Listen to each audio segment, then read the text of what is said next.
to say, I'm a Republican, have been since Goldwater, and I'm a retired school teacher, and I worked with Governor Ray when we started this bill to negotiate, and I think it was a well-crafted bill. And so, when they were having the last day of debate in your Senate, I went down and sat in the balcony and listened.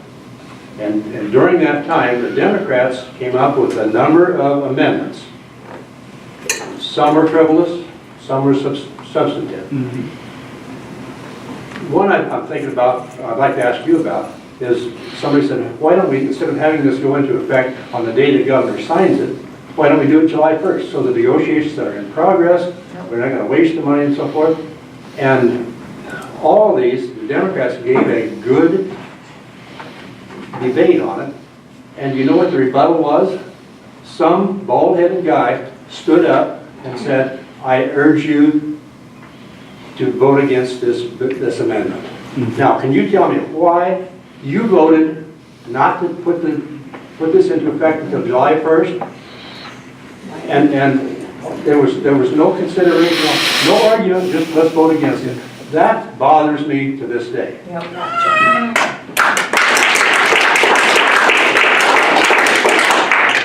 I know you're not going to like my answer, but it's the truth from my perspective. I voted for the proposal because I promised Iowa voters and the voters of this district that supported me that we're going to give them a better deal.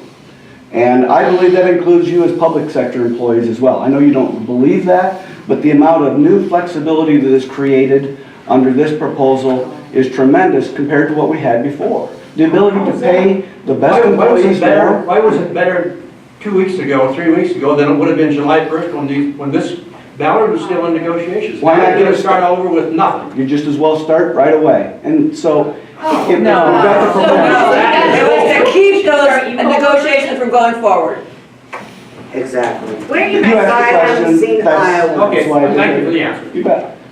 Collective bargaining better for Iowans.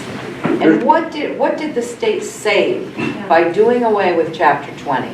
The cost of arbitration, 98% of all contracts are settled and do not go to arbitration, so that's 2%. The school district pays their share. So what did the state have to pay? How much money did the state save on this? Nobody knows. So why would that be a rationale? That was one of the main rationales for this. Do you trust your managers, your local city councils, your supervisors, your school administrators? I don't trust you. Sir, this isn't the We're losing all of our local control, guys. It is our responsibility as citizens to hold people accountable. And They're all elected officials. it's not a matter of just like, well, we elected them and now we're just gonna trust them. It's our responsibility to hold them accountable. It's about having We're more. holding you accountable today. It's about having more flexibility going into the future to serve better. I've had a number of school superintendents that told me, gosh, now I'm going to be able to make decisions on my own. As a manager. Yeah, right.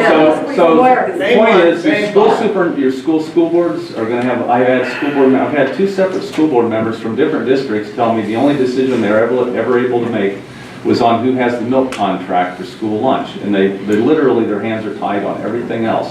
They said this is going to free their hands to do some things like, you may have teachers, for example, that are hard to hire. How many people did you hear from teachers like high school math teachers. Yeah, we heard from a couple people against it before, and then all the thousands against it. This bill will now allow school districts to pay bonuses and extra salary to certain teachers. But couldn't you have decimating the teachers unions? Don't you guys have union negotiated health care? Are you gonna pay that back? Yeah. How about strikes? The original deal was collective bargaining and public employees wouldn't strike. I would say to any public employee right now, go ahead and strike it. I'll be in the front line right with you. Okay. Right! When you say it's illegal, call me. Wages are still the main component and remain. There's a cap on it. There is a cap on it. The state only funded the schools 1% this year. There's only a cap if it goes to arbitration. Only the superintendents and the school boards can decide on any, or city councils or supervisors. They can decide on any salary increase that's larger than the CPI. There's no cap on any decision that's made. The only cap is if it goes to arbitration. Hold on, the lady in the blue jacket. Wednesday, and I actually spoke to Dr. Representative Deyoe. I told you that I visited you in Story City Forum, and you said you were just going to tweak a couple things and then drop the bill. Well, I think that And was a then misunderstanding, but that's just- okay. I never said Alternative facts. You called me that evening at home, and I told you I couldn't trust you, I didn't like you, and I wouldn't speak to you about it. When I was up at the Capitol, you denied these things like you did just now, and you told me that collective bargaining framework was still there, which it isn't. Yes, it is. The only thing there is a very small increase that we have to negotiate for if we can recertify. So that busts the unions. My group, clericals at Iowa State, will never be back in the union if we have to certify. And then we'll be back to harassment and mobbing and all kinds of horrible things that we were able to stop because of the union. And then also while I was there, I got to talk to Mr. Klein, and what he told us is now we have a bill that we can use throughout the country. So I want to know how proud you are that the Koch brothers is funding this company and that they're going to own the United States. I wanted to follow up specifically on your point about the fact that you didn't think that Iowa State, that the union would get recertified. The clerical. Well, my point with that is, and part of the reason why we did set the bill up the way we did was we wanted to make sure that all of the employees within a bargaining unit would have the say over who gets to represent them. Currently, a lot of these decisions were made back in the 1970s before, and those people that voted, those people that voted for the union back then, you know, maybe they had a great reason back then. I don't know, but they're long. Most of them. That's when unions were strong. We've given up Now pay raises. you villainize My point is- We did my point furlough is- days. We're not years. making the money everybody thinks we're making. My point is the right or the ability to collectively bargain is essentially a right that is a monopoly. It's basically saying that that nobody else. It means that nobody else can come in around there. An individual can't go and negotiate wages with their employer, and another union can't come in and. Yes, they can. Yes, they can. No, they cannot. Not if They they've can got. file for G-cert, yes, they can, sir. That's correct. You'd have to go through Oh, a now you know. process. That's correct. Well, but the point is, But we have workers from the clerical at Iowa State statewide, and there's no way to get a full vote of everybody. Well, no, They're if not you going don't to vote, come it's to a no Well, vote. one area to vote. but the A no vote, way I the mean, bill a is no set vote. up, No the way vote the is bill a is set no up. vote against us, and we'll never recertify. And I don't think you did that to protect some No, workers. it is not. You did that to. We're trying to protect the majority of the No, you're not. No, you're not. The majority I was is the president of my local 184,000 for years, and I went all the way to the eastern side to represent people, and they appreciated the union because of that. Let's go ahead, the gentleman here. I have a question. Mr. Deyoe, you and I spoke in the Capitol a few weeks ago regarding collective bargaining, and you lied to me when you told me that you were just tweaking the bill. And then I lied to my son, who is a Army veteran, graduated right next door here, is a teacher in Olwine, and is now looking for other opportunities because he doesn't feel secure in his job anymore. And it's really hard for me to trust the things you're saying when you stood right here and told me that this was going to be all out in the open, it was going to be bipartisan, that everyone was going to have a voice, that you'd talk to people at labor unions, that people that I know that said, no, you haven't.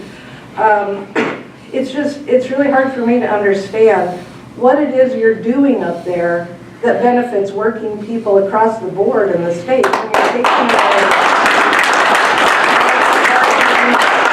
you're taking people's health care with their livelihoods, you know, the workers' comp bills, all of this stuff is and especially my husband's is a retired teacher, my son turned his life around, went back to college, went to UNI, he's an industrial tech teacher. As he says, it funnels down because the students he's teaching will then be able to go into the job market and get construction jobs. And it's just like in a matter of 30 days, you have just wiped workers off the face of the state.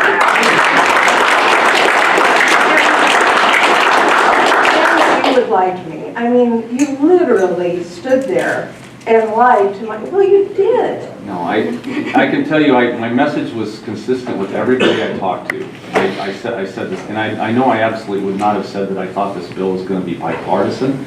I mean, we had some of the union leadership that talked to some of our leadership and basically said you can't change one word or that's it. You know, we are not for any change. So I had no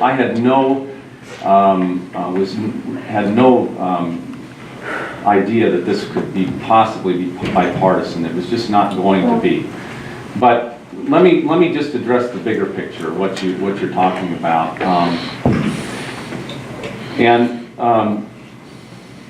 Essentially, you know, the bill, as we passed it, it's already starting to work. We're seeing a lot of positive things right now.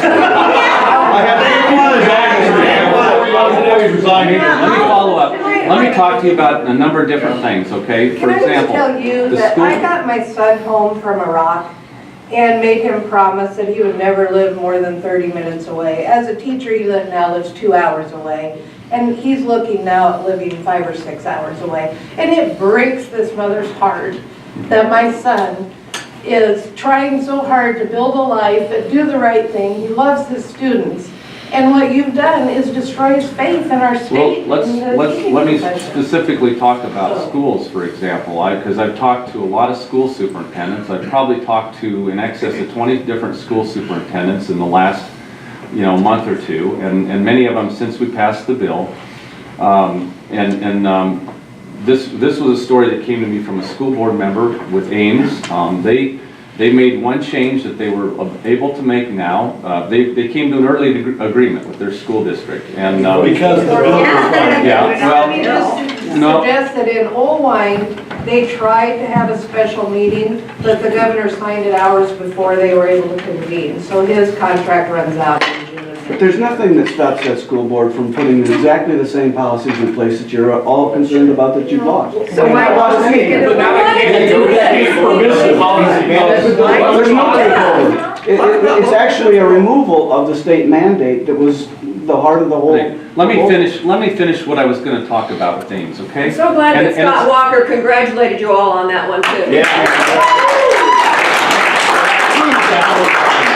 Ames School District had 6 different health plans for their teachers before, okay? And there was one of them that was extremely expensive and they could never get rid of it because, in the negotiations they couldn't get rid of it through the negotiations.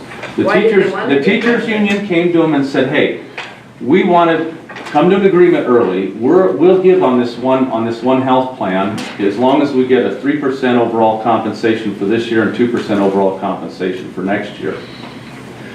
That one health plan was costing, having the teachers move over to one of the other 5, which are all good health plans. That one health plan is going to save the school district of Ames $600,000. Which is lucky since they only got 1% raise. That school board member told me, he says, we went from being a district that was in a little bit of financial difficulty to now, in the blink of an eye now, we're essentially a district that's in good financial condition now because of that one change. There are cases. And they were able to negotiate that. Now think about too. Let's say you've got a school district like Colo where they agreed to like a 1% and a 1% increase. So if you think about that, okay, what's that money going to be spent on if it's not spent on the salaries? It's going to be spent on potentially maybe hiring more teachers. They could hire another teacher. They could hire teacher aides. They could spend it on books, the library. The stuff that the school boards spend money on, I trust our local school boards and our superintendents to make the decisions that are best for the kids. Or you could fund public education. Yes, you could do that exactly. too, Yes. instead of funneling money through vouchers. Yeah, with the collective bargaining agreement, I see you're saying what you think is positive out of it, but those teachers, I grew up in Koa, by the way, parents still live there. Those teachers are my neighbors, they're my friends. I want them to live in my community. I want them to be paid well. I want them to be able to raise their families in our homes and have homes in those communities.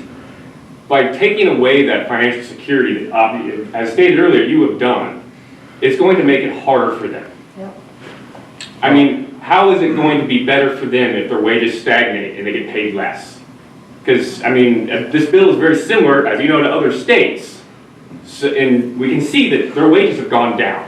Well, how is that possible? There's some big differences. A lot of the talk has been about what happened in Wisconsin. There's some really big differences between what happened in Wisconsin and what's happening here. No, because Alec is the one who introduced that. They're the ones that let it through, and they're the ones that decimated Wisconsin. Tell me that you have not met with anyone from American Prosperity and Alec about these bills.